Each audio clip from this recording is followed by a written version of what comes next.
শুধু বিশ্ববাসী প্রত্যেকের আমি বাংলাদেশ থেকে ঈদের শুভেচ্ছা, ঈদ মোবারক জানাচ্ছি।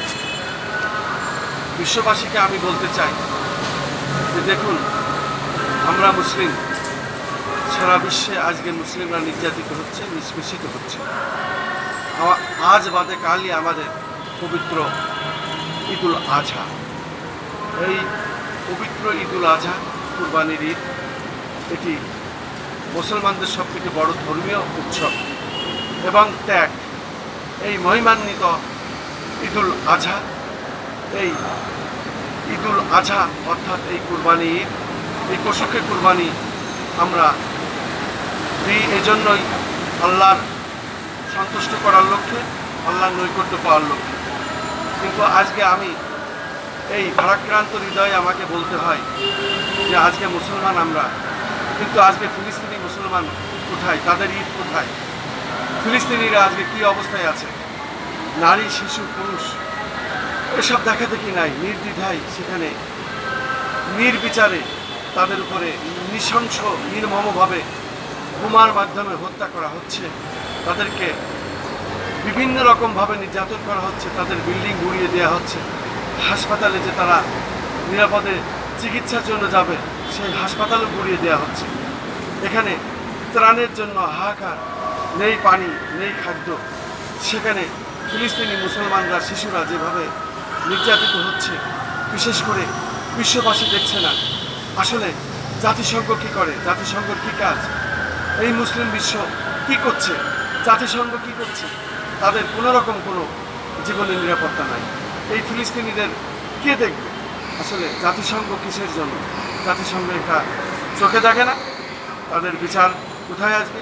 ফিলিস্তিনিরা স্বাধীনতা চাচ্ছে দীর্ঘদিন ধরে। তারা প্রায় ৭৫ বছর ওখানে বসবাস করছে।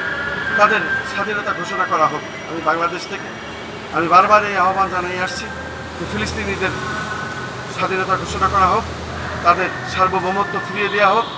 যেহেতু ফিলিস্তিনি রাষ্ট্র দীর্ঘদিনের, এই দীর্ঘদিনের ফিলিস্তিনিদের নির্যাতন বন্ধ করা হোক। জাতিসংঘের মাধ্যমে আমি দাবি জানাচ্ছি আজও এই ফিলিস্তিনিদের স্বাধীনতা ঘোষণা করুন, তাদের সার্বভৌমত্ব ফিরিয়ে দেওয়া হোক। তাদের সার্বভৌমত্ব ফিরিয়ে দিন। এই ৭৫ বছর তারা ওখানে বসবাস করছে। এই ফিলিস্তিনি মা বোনদের, ফিলিস্তিনি শিশুদের হত্যা বন্ধ করুন। এটা আন্তর্জাতিক আদালতের মাধ্যমে বিচার করুন এবং এই বিচার যাতে ত্বরান্বিত হয়, বিশ্ববাসী সেখানে এসে দাঁড়ান এবং এই অন্যায়ের প্রতিবাদ করুন। ফিলিস্তিনিদের পাশে দাঁড়ান, ফিলিস্তিনি স্বাধীনতা ঘোষণা করুন। দীর্ঘদিন ধরে আমি এইভাবে বলে আসছি এবং আজও আমাদের চ্যানেলগুলির পক্ষ থেকে আমি একজন ইউটিউবার হিসাবে, আমি খন্দকার মাসুদুজ্জামান বাংলাদেশ থেকে প্রতিবাদ জানাচ্ছি, বারবার জানাচ্ছি ফিলিস্তিনি স্বাধীনতা ঘোষণা দিন এবং ফিলিস্তিনিদের পাশে দাঁড়ান। ফিলিস্তিনিদের ত্রাণ সরবরাহ করুন, তাদের পাশে দাঁড়ান এবং তাদের চিকিৎসার ব্যবস্থা করুন। বিশ্ববাসীর প্রতি আমি এই আহ্বান জানাচ্ছি এবং ফিলিস্তিনিদের এই কুরবানি ঈদ, এই ঈদুল আজহা তাদের নাই। সে কারণে আমাদেরও ঈদ উদযাপন অনেকটাই নাই। আমরা এটাই বলবো, শুধু নামাজ পড়ায়। আজকে একটা মুসলিম ভাই হিসাবে আমি একজন মুসলিম ভাই বোনের পাশে যদি না দাঁড়াইতে পারি, অন্তত দোয়া করি, আল্লাহর কাছে দাবি জানাই যে আল্লাহ তাদের হেফাজত করুন। সেই সাথে জাতিসংঘের কাছে আমরা দাবি করব যে ফিলিস্তিনিকে অতি তাড়াতাড়ি, অতি সত্বর স্বাধীন রাষ্ট্র ঘোষণা করুন। এই আজকে জাতীয় প্রেস ক্লাবের সামনে বাংলাদেশ থেকে আমি খন্দকার মাসুদুজ্জামান ধারাবাহিকভাবে আজকের মতো এই দাবি আমি আজও জানাচ্ছি, যাতে আগামীকাল তারা ঈদ উদযাপন করতে পারে এবং শান্তিপূর্ণভাবে তারা যেন ঈদের নামাজ পড়তে পারে। সেই সাথে